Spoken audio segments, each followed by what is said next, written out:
नमस्कार सभी को। जैसा आप समर कैंप 2025 में पार्टिसिपेट कर रहे हैं, आपको एक बुकलेट दी गई है जिसमें समर कैंप से संबंधित निर्देशन दिए गए हैं, कैसे आपको कैंप करना है, कैसे कहानी के स्टेप्स करने हैं। उसी निर्देशिका में गणित की जांच सैंपल 1 है, गणित की जांच सैंपल 2 है। हमें सभी बच्चों की जांच करनी है, चाहे हमारी क्लास में 10 बच्चे हों, 15 बच्चे हों या उससे भी कम हो। तो सबसे पहले हमें एक बच्चे की जांच सैंपल 1 से करनी है, उसके बाद जो दूसरा बच्चा हम जांच करेंगे उसकी जांच हम सैंपल 2 से करेंगे, तीसरे बच्चे की जांच हम सैंपल 1 से करेंगे, फिर चौथे बच्चे की जांच हम सैंपल 2 से करेंगे। गणित की जांच कैसे करते हैं, तो इसमें 4 स्तर दिए गए हैं बच्चों के: अंक पहचान, संख्या पहचान, घटाव और भाग। हम गणित में जब भी जांच करते हैं, बच्चे की जांच घटाव से स्टार्ट करते हैं और टेस्टी टूल को इस तरह से फोल्ड कर लें कि बच्चे को केवल घटा के सवाल ही दिखाई दे।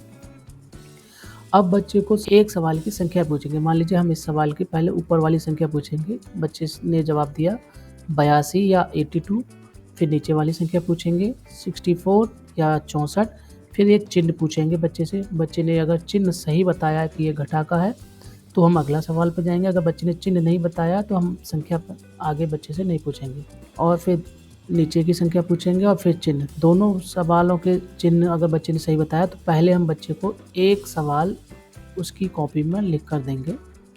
कॉपी में लिखने के बाद बच्चे को करने के लिए कहेंगे।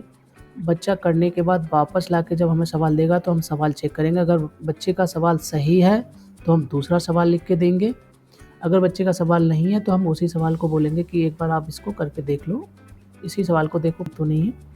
अगर बच्चे को हमने दोनों सवाल करने के लिए दिए और दोनों में से कोई एक सवाल सही था, एक सवाल गलत था, तो हम बच्चे को बोलेंगे कि एक बार आप पुनः इसे जो गलत सवाल है उसी को आप चेक कर लीजिए एक बार। अगर बच्चे ने दोनों सवाल सही किए थे तो हम उससे पूछेंगे बच्चे से कि आप इसमें से कौन सा भाग का सवाल करोगे, तो आप उसे बता दो। बच्चे ने मान लीजिए ये वाला चुन के दिया कि मैं इसे करूँगा, तो हम बच्चे को ये वाला सवाल उसकी कॉपी पर लिख के देंगे और कॉपी पर लिखने के बाद देखेंगे कि उसका सवाल सही है या गलत है।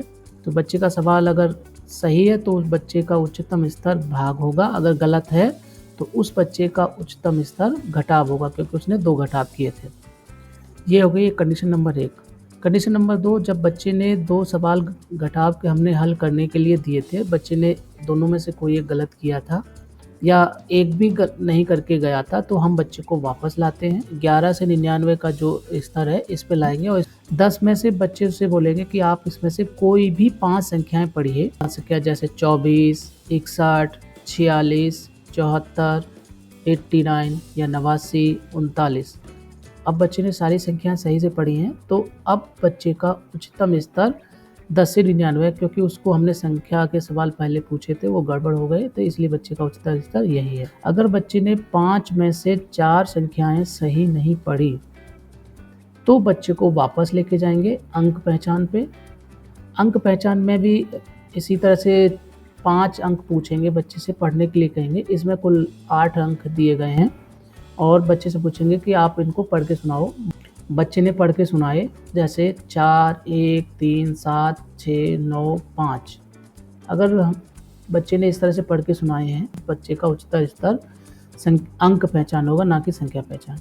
यदि बच्चे ने 5 में से 4 अंक भी सही नहीं पढ़े तो उस बच्चे को हम प्रारंभिक स्तर पर चिन्हित करेंगे। यहाँ पे आप नीचे देख रहे हैं कि यहाँ पे साफ साफ लिखा है कि अंक पहचान में 5 में से सही होने चाहिए, संख्या पहचान में भी 5 में से 4 संख्या सही होनी चाहिए, और घटाव में भी बच्चे से 2 घटाव सवाल करने को कहें और दोनों सही होने चाहिए। और भाग के संदर्भ में कोई भी एक भाग का सवाल बच्चा अगर कर लेता है तो उसका सही है तो सही माना जाएगा, अगर वो गलत है तो उसका बच्चे का उच्चतर स्तर घटा माना जाएगा। Thank you.